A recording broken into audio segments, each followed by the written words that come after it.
Hello বন্ধুরা, নিয়ে চলেছে নতুন একটি ভূতের গল্প। আজ যে ভূতের গল্পটি তোমায় শোনাবো সেটি হলো পুরনো বাড়ির রহস্য।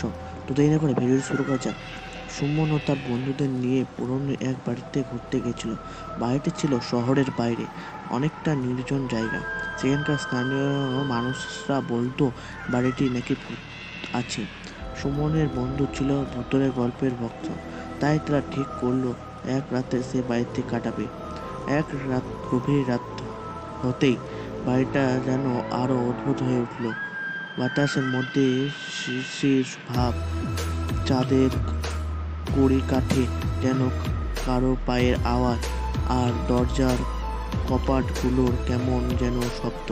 সুমন ও তার বন্ধুরা চারপাশে তাকিয়ে দেখলো, কিন্তু কিছুই দেখতে পেল না।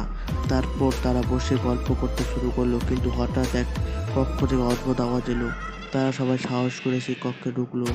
দেখলো কক্ষের কোণে এক পুরনো দোলনা নিজে থেকেই দুলছে। সুমন বন্ধুদের মধ্যে একজন দোলনার কাছে যেতে দোলনা থেমে গেল। সবাই অবাক হয়ে একে অপরের দিকে তাকালো।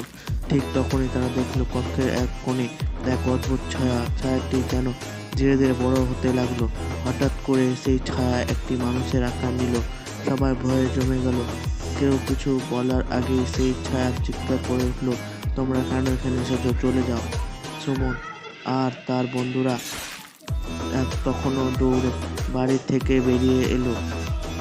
বাড়ির দরজা বন্ধ হতে না হতেই তারা শুনতে পেল ভিতরে হাসির আওয়াজ। ভয়ে সবাই শহরের দিকে দৌড়তে শুরু করলো। পরে তারা স্নেহিতদের এই ঘটনা বলল।